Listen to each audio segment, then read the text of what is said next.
Oi turma, tudo bem? Estamos aqui de volta trazendo para vocês algumas das ideias, as discussões que tomaram conta do primeiro dia do Congresso Europeu de Facility Management e alguns destaques que nós vamos trazer. Eu queria falar sobre a palestra de abertura que ela tratou. Peter Brown falou sobre as questões de diferenciação de serviços e que no nosso negócio diferenciar-se dos competidores não é simples, é muito complicado. Mas um ponto que ele tocou é de que uma vez que você consiga fazer isso, para os outros copiar também é muito complicado. E a única forma de você conseguir isso é entender bem o seu cliente. Tem muito a ver com o que nós falamos sobre propósito, sobre entender o objetivo final daquilo que a gente fala. E ele trouxe de novo para a mesa a questão de que as organizações, cada vez mais, elas não são só mais B2B ou B2C. Ele falou sobre B2B2C, B2B2E, B2B to employees. Então, as coisas tomaram uma dimensão um pouquinho maior. Nós tivemos um painel específico falando sobre mulheres de facilities, Women in FM, onde tivemos representantes do sexo feminino falando sobre as mesmas dificuldades, basicamente, que a gente encontra no Brasil sobre a representatividade das mulheres nas empresas de facilities, apesar de elas serem quase 50% da força de trabalho, mas o quanto elas estão presentes nas cadeiras, nas cadeiras de posição, no C-level das organizações e também dentro do aspecto de liderança dentro das empresas de facilities. Tivemos uma sessão muito interessante sobre a questão de normatização, onde foi falado sobre a questão da norma de Asset Management, a ISO 55000, já está em processo já há bastante tempo, e de novo, como nós antecipamos no vídeo anterior, sobre as discussões em torno da norma 41000, que vai falar sobre Facility Management. As primeiras partes sobre conceito já foram divulgadas, já foram publicadas, inclusive, e agora as discussões estão em torno do sistema de gestão de Facility Management, que é a previsão aqui na Europa para que a norma saia no começo de 2018. E para fechar o dia, o último painel foi sobre novos entrantes, novos profissionais que estão adentrando no mercado de facilities, basicamente estagiários ou pessoas que estão concluindo a graduação, falando sobre as expectativas ou porque eles entraram no mercado de trabalho. De uma forma geral, no mundo inteiro, assim como no Brasil, as pessoas entram no mercado de facilities por acidente. Uma das pouquíssimas exceções é a Holanda, onde ela tem cursos específicos no nível de bacharelado da formação de profissionais em facility. Você pode ser engenheiro, advogado, médico ou um profissional de facility. Então, mas é a exceção. A imensa maioria ainda fala sobre a dificuldade de você ser reconhecido no mercado, e aí os debates entraram na mesma linha do que nós temos no Brasil no dia a dia. Cris, fala um pouquinho do que você viu, do que você achou e do seu painel hoje que você participou durante o evento. Muito bom. Eu vou começar de trás para frente, então. Vou pegar o gancho aqui do Thiago sobre esses estudantes, né, de facility aqui na Europa. Foi muito interessante. Eu tive a oportunidade de fazer uma pergunta para eles: o que incomoda eles ou o que atrai eles. O interessante é que a resposta em comum entre os três sobre o que atrai a lidar com as pessoas, né? O que a gente o que nós fazemos no dia a dia, né? Independente do tipo de ação, a gente dentro da atividade dentro da nossa área, a gente está lidando com pessoas dia a dia, e é isso, né? E depois fizeram uma pergunta: o que as universidades né, no caso da Espanha, por exemplo, me surpreendeu que na Espanha também não tem nenhum tipo de graduação, né? Tinha um painelista espanhol. Eles trouxeram que a dificuldade é justamente isso, que nos cursos de graduação, ou mestrado, ou pós-graduação, eles não lidam não tem nada, né, nenhum tipo de matéria que lide com as pessoas. Então, da mesma maneira que atrai, é a maneira que os preocupa também na formação. Muito interessante esse painel. Aliás, foi muito bem... Foi o último, mas foi muito bem comentado entre todos lá, porque realmente nos mostra como que as pessoas estão vindo para o mundo de facilities. E fala um pouquinho sobre o painel que você participou, Cris. Legal, olha, foi muito legal, bastante, assim, dividindo com um colega que trabalha numa empresa espacial aqui da Europa. Um dos colegas foi o Panas, ele é o gerente de facilities do Programa Espacial Europeu.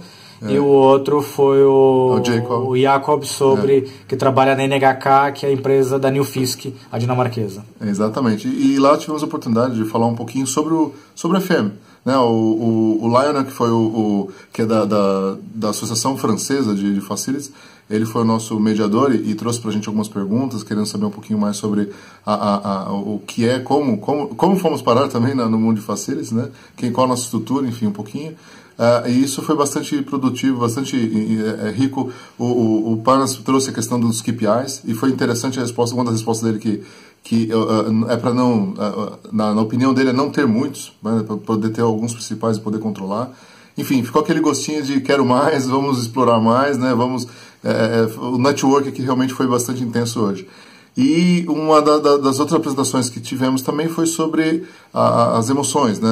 Tem uma consultora, eu sou péssimo de nomes aqui, não sei se o Thiago lembra o nome, mas é uma consultora que foi uma das panelistas e falou sobre lidar com emoções. Então, o quão importante, né, até trazendo a questão dos novos que falam sobre lidar com as pessoas dentro do ambiente de trabalho, lidar com seus clientes internos, né, foi uma apresentação muito importante sobre a inteligência emocional, né, como nós lidamos com isso, até para nós como Facilities Management tenhamos qualidade, né, no nosso trabalho e qualidade na nossa vida também.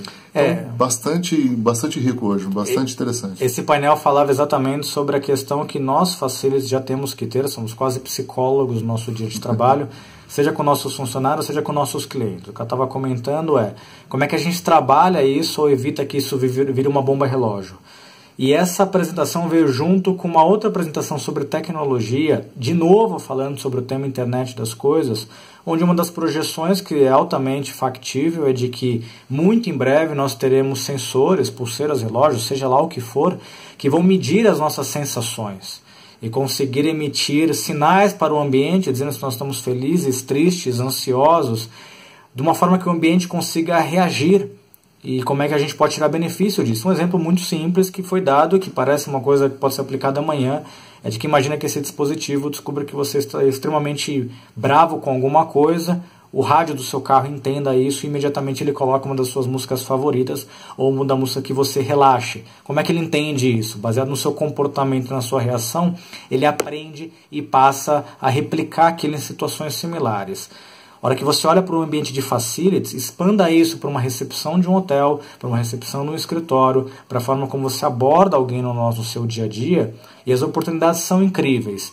Está muito longe? De jeito nenhum. É tudo mais uma questão de como é que você coloca a tecnologia. E de novo, a primeira apresentação do dia, onde o Peter fala que dados não são ações, dados é um meio. Como é que você trabalha isso e você toma atitudes é o que é a grande valia daqui para frente. A gente tem visto uma enormidade de informações sendo jogadas para nós todos os dias.